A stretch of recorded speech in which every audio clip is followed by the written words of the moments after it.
말씀을 가지고 자유하리라 라는 제목으로 함께 말씀을 나누고자 합니다. 진리를 알지니 진리가 너희를 자유롭게 하리라. 너무 유명한 말씀이죠. 예, 성경 좀 읽어봤다 하는 분들은 자기가 좀 같은 크리스찬들 안에서 좀 있어 보이기 위해서 자주 인용하기도 하죠. 진리를 알지니 진리가 너희를 자유롭게 하리라. 다른 사람들은 모르는 사실이 있는데 그 모르는 사실 가운데 살아가는데 자기 자신만 그 사실을 알아요. 그 새로운 사실, 그 진리를 알고 있어요. 그러면 그런 경우에 자기가 진리를 알지니 진리가 너희를 자유롭게 하리라 이렇게 말하면 뭔가 멋있어 보일 거예요. 예를 들어서요, 매트릭스라는 영화에서 사람들은 그 매트릭스라는 가상 현실 속에서 먹고 자고 결혼하고 애 낳고 그렇게 살아갑니다. 그러나 실제는 어땠습니까? 실제는 사람이 간신히 하나 들어갈 만한 그런 캡슐 안에서 목 뒤에 전선 같은 거 이렇게 꽂고 에너지를 빨리고 있는 게 현실인 거예요. 그 사실을 깨달은 자가 깨닫지 못하였던 그 주인공에게 깨달아라 이렇게 얘기하는 장면들이 나오죠. 그러면 그 사람이 이렇게 말할지 모르면 진리를 알지니 진리가 너를 자유롭게 하리라. 그런데 우리는요, 이 말씀을 좀 더 이렇게 단순하게 생각하지 않고 그리스도인으로서 좀 더 깊게 바라봐야 할 것입니다. 나는 자연인이다 라는 프로그램을 보시면요, 자연에서 홀로 살아가시는 분들의 이야기가 나옵니다. 참 자유로운 삶인 것처럼 이렇게 표현되어지고 그려지고 있죠. 자유로운 삶인 것 같은데 여러분, 그분들이 무엇으로부터 자유를 얻고 싶어 했을까요? 회사, 직장, 돈 벌어야 하는 일, 가정을 돌봐야 하는 것, 사회적 지위, 사람들의 시선, 아니면 여러 가지 인생의 고뇌? 도대체 무엇으로부터 자유롭고 싶었을까요? 오늘 다음 성경에서 나오는 이야기들을 통하여서 자유하게 되리라고 했는데 무엇으로부터 자유하게 될 것인지 우리가 한번 생각해 보기를 바랍니다. 찾아보시길 바랍니다. 사도행전 5장을 보면요, 아나니아라는 사람이 나와요. 아나니아. 초대교회에 바나바라 하는 사람이 은혜를 받아서 자기 밭을 다 팔아서 초대교회 앞에 딱 자기 재산을 딱 내놨던 거예요. 뭔가 멋있어 보이죠. 그러니까 이 아나니아라는 사람이 자기 아내 삽비라와 함께 자기가 가진 소유를 다 팔았어요. 그래서 똑같이 이렇게 딱 초대교회 베드로 앞에 딱 내놓으면 되는데 얼마를 감춰둔 거예요. 얼마를 감춰두었어요. 그리고선 다 팔아서 내놓는 거라고 거짓말을 합니다. 어떻게 됐습니까? 그대로 죽게 되죠. 그 사실을 모르던 아내 삽비라도 잠시 후에 다시 들어와서 베드로가 묻자 또 거짓말을 해요. 다다고. 이게 전부 다라. 또 죽죠. 여기서 키가 되는 말씀이 있어요. 열쇠가 되는 말씀이 있어요. 사도행전 5장 3절. 사모님 넘겨줘 보세요. 사도행전 5장 3절. 우리 같이 읽습니다. 시작. 베드로가 그때 아나니아야 어찌하여 사단이 내 마음에 가득하여 내가 성령을 속이고 땅값 얼마를 감추었느냐. 예. 그리고 잘 기억하시고 두 번째 또 이 가룟 유다의 이야기가 있습니다. 예수님의 제자 중에 하나였던 가룟 유다는 똑똑한 사람이었어요. 또 수리에 밝았어요. 그러니까 예수님의 무리 가운데 돈꾀를 맡은 사람이었겠죠. 재정을 맡은 사람인 것입니다. 그런데 한 여자가 예수님께 와서 비싼 향유옥합을 깨뜨려서 머리에 붓는 거예요. 그리고 닦는 거예요. 이것을 뭐라고 말합니까? 예수님께서 곧 십자가에 달려 돌아가실 것, 장례를 미리 예비하는 것이다 라고 표현하고 있지만 이 제자들은 몰라요. 화를 냅니다. 아니, 이 비싼 것을 팔아서 가난한 사람들한테 나눠주면 얼마나 큰 도움이 될 것인데 이거 낭비를 하고 있냐, 이렇게 화를 내고 있어요. 그리고서는 그 가룟 유다라는 사람은 대제사장한테 가서 예수님을 팔려고 몸값을 흥정합니다. 예수님을 은 30에 팔아 넘기고 맙니다. 예수님께서 이제는 진짜로 잡혀가시는 것을 보고 이제 가룟 유다도 마음에 뉘우침이 있어요. 그래서 뉘우쳤지만 이미 때는 늦었어요. 그래서 가룟 유다는 은 30을 성소에다 던져놓고 가서 혼자 목매달아서 자살하고 맙니다. 여기서도 열쇠가 되는 키가 되는 말씀이 있어요. 누가복음 22장 3절 넘겨줘 보세요. 누가복음 22장 3절 우리 같이 읽습니다. 시작. 12 중에 하나인 가로진이라 부르는 유다에게 사단이 들어가니. 여러분 두 가지 이야기에서 어떤 공통점을 찾으셨습니까? 보세요. 아나니아야 내가 어찌하여 사단이 내 마음에 가득하여 내가 성령을 속이고 땅과 월마를 감추었느냐. 두 번째에서는 12 중 하나인 가룟유다 부르는 유다에게 사단이 들어가니. 공통적으로 무엇이 관여하고 있습니까? 네, 사단이 관여하고 있죠. 사단이 그 마음에 들어가서 그 사람에게 관여하고 있는 거예요. 그래서 예수님께서 진리를 알지니 진리가 너희를 자유롭게 하리라 하고 한 말씀 속에 무엇으로부터 자유하라는 말씀입니까? 대충 짐작이 가시죠? 요한복음 8장 34절 우리 본문 보세요. 요한복음 8장 34절 같이 읽습니다. 시작. 예수께서 대답하시되 진실로 진실로 너희에게 이르노니 죄를 범하는 자마다 죄의 종이라. 예. 무엇으로부터 자유롭게 돼야 돼요? 죄의 종된 것으로부터 자유롭게 돼야 된다라고 말하고 있습니다.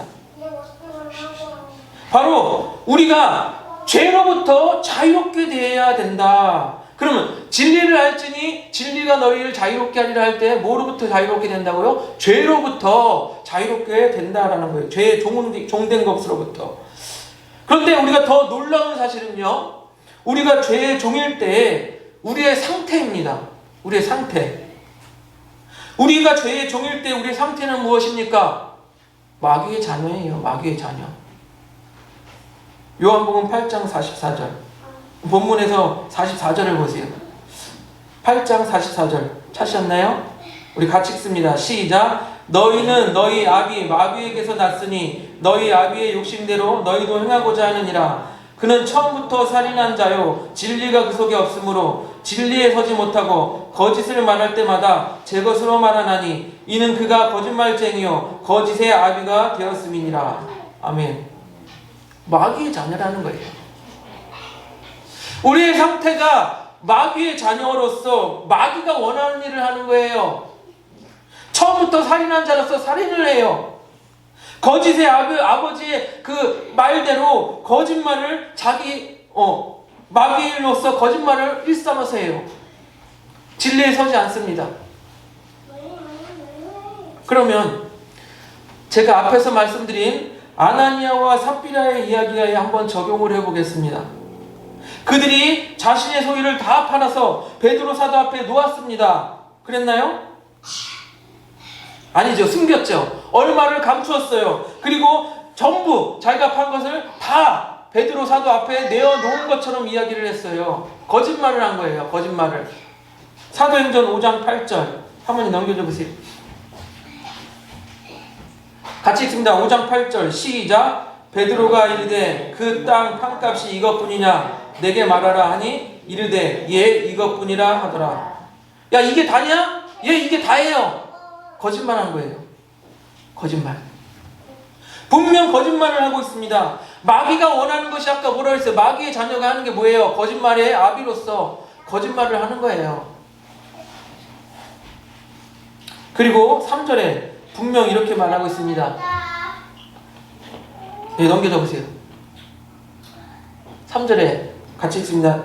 아니 이거 아니죠. 죄송합니다. 3절에 아나니아야 어찌하여 사단이 내 마음에 가득하여 내가 성령을 속이고 땅과 월마를 감췄느냐라고 분명히 말하고 있었죠. 이제 가룟 유다의 사건을 한번 다시 적용해 보겠습니다. 누가복음 22장 3절 우리 다시 한번 읽어볼게요. 시작. 베드로가 이르되 부른 유다에게 사단이 들어가니. 다시요. 12 중에 하나인 가로딘이라 부르는 유다에게 사단이 들어가니. 가룟 유다의 마음에 사단이 들어가니까 어떻게 됐어요? 유다가 예수님을 제사장들에게 대제사장들에게 팔려는 마음이 생겼어요. 그런데 여러분 생각해 보세요. 가룟 유다가 예수님이 대제사장들에게 팔려가면 죽임을 당하실 것을 몰랐을까요? 몰랐을 것 같아요? 우리가 앞에서 요한복음 계속 배웠죠. 요한복음 계속 배웠어요. 어떻게 했습니까? 유대인의 또한 지도자들은 예수님께서 내가 하나님의 아들이다 그랬더니 신성 모독이다 해서 저놈을 죽이자. 예수님을 죽이자고 했던 게 그들이에요. 유대인들이에요. 그러면 그것을 지켜봤던 제자였던 가룟 유다는 예수님이 잡혀가면 죽겠구나 몰랐을까요? 당연히 알았겠죠. 알면서도 예수님을 제사장들에게 팔아 넘긴 거예요. 무엇입니까? 살인을 하는 것과 똑같은 거예요. 결국 자기 자신도 어떻게 했습니까? 목매달아서 자기 자신을 죽였죠. 자기 자신을 살인한 거예요. 그래서 지금까지의 말씀을 정리하면 진리를 알지니 진리가 너희를 자유롭게 하리라 해서 이 자유롭게 되는 것은 무엇으로부터 자유라고 말씀드릴 수 있습니까? 한번 생각해 보세요. 곧 살인하는 자, 거짓의 아비, 마귀로부터 자유롭게 된다는 거예요. 근데 이 마귀의 대장이 누구예요? 사단이에요. 마귀의 대장이 사단이에요. 그래서 사단으로부터 자유롭게 되는 것을 말하고 있는 것입니다.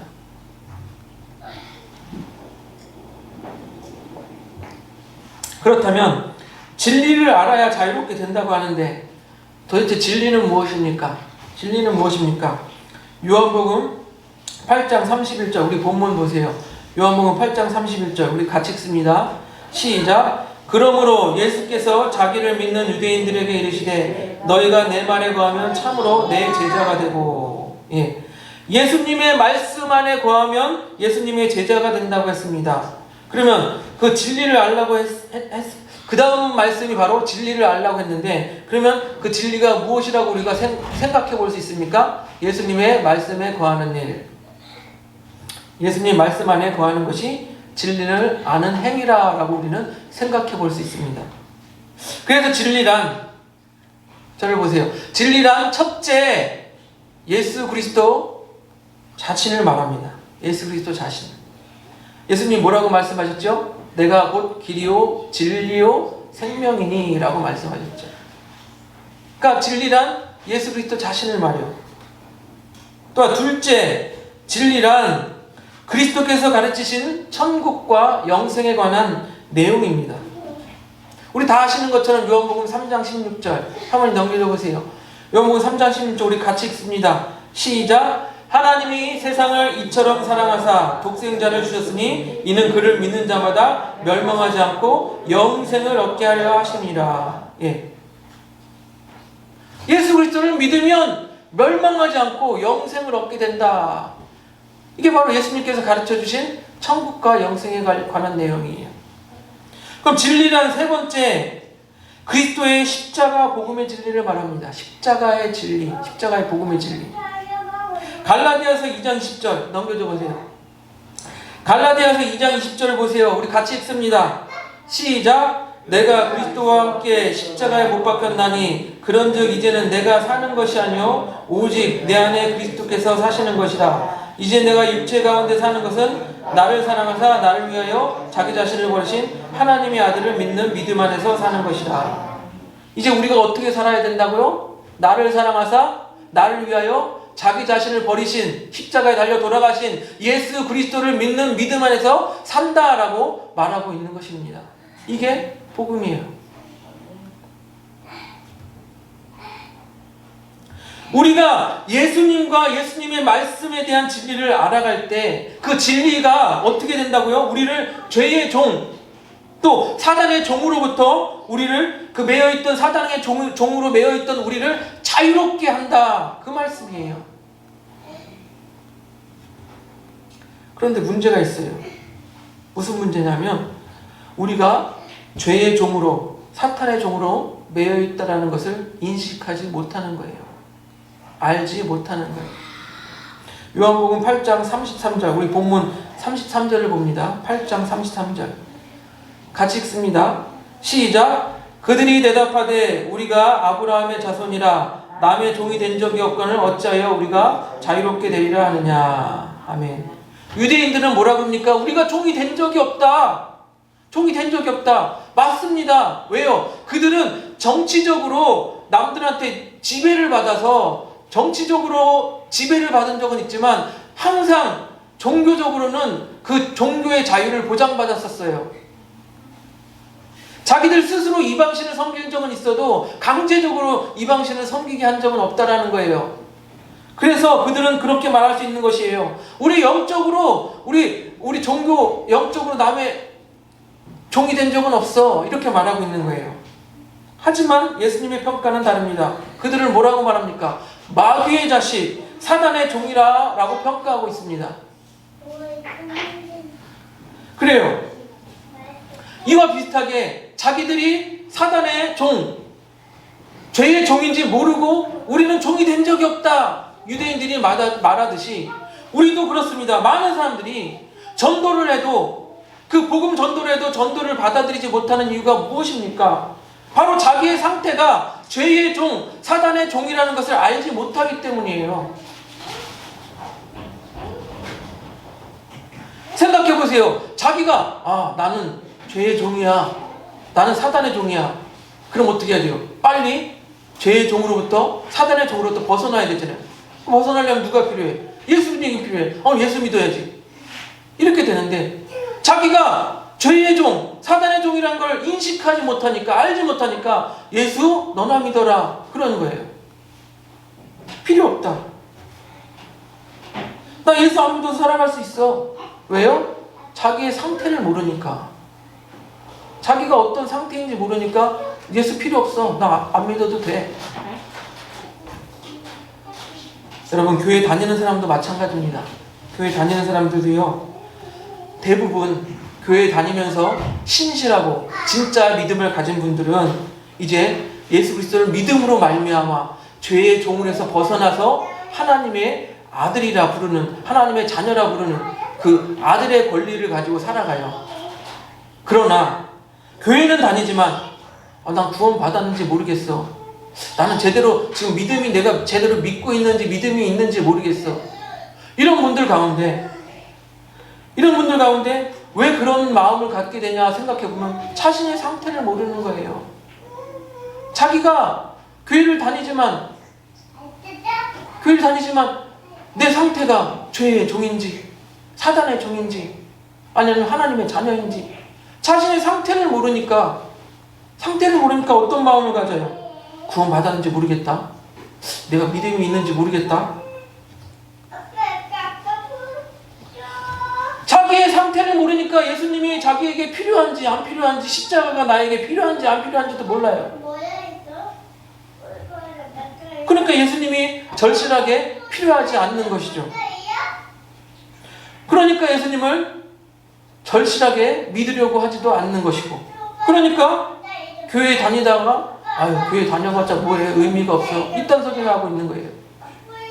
왜요? 자기의 상태를 모르니까. 사랑하는 성도 여러분, 진리를 알지니 진리가 너희를 자유롭게 하리라. 너무 감격적이고 위대한 예수님의 선포의 말씀입니다. 우리가 진리가 무엇인지 바로 알아야 하고, 또한 우리가 무엇으로부터 자유로워야 하는지 바로 알아야 합니다. 여러분, 이 말씀은 단순히 그저 세상에서 괴로운데 진리가 너희를 자유롭게 하리라 그랬으니까 이 괴로움으로부터 자유로워지겠지, 그런 게 아니에요. 세상 걱정으로부터 자유로워지겠지, 인생의 고달픔으로부터 자유로워지겠지, 그런 얘기가 아니에요. 철저하게 영적으로 죄의 종으로부터 자유, 사단의 종으로부터 자유를 말하는 거예요. 그 시작은 뭐라고요? 그 시작은 바로 내 상태가 죄의 종이었다, 내 상태가 사단의 종이었다라는 그 자각에서부터 시작되는 거예요. 로마서 6장 6절은 이렇게 말하고 있습니다. 상황이 넘겨져 보세요. 로마서 6장 6절 우리 같이 읽습니다. 시작. 우리가 알거니와 우리의 옛사람이 예수와 함께 십자가에 못 박힌 것은 죄의 몸이 죽어 다시는 우리가 죄에게 종노릇하지 아니하려 함이니라. 아멘. 옛사람이 죽어서 예수님과 함께 십자가에 못 박혀 죽어서 죄의 몸이 죽고 어떻게 된다고요? 다시는 죄에게 종노릇하지 않게 하기 위함이라고 하고 있습니다. 사랑하는 성도 여러분, 우리 모두 진리를 알아서 정말 자유하게 되시는 우리 그 사람께 성도님들이 되시기를 주님의 이름으로 축복드립니다. 우리 함께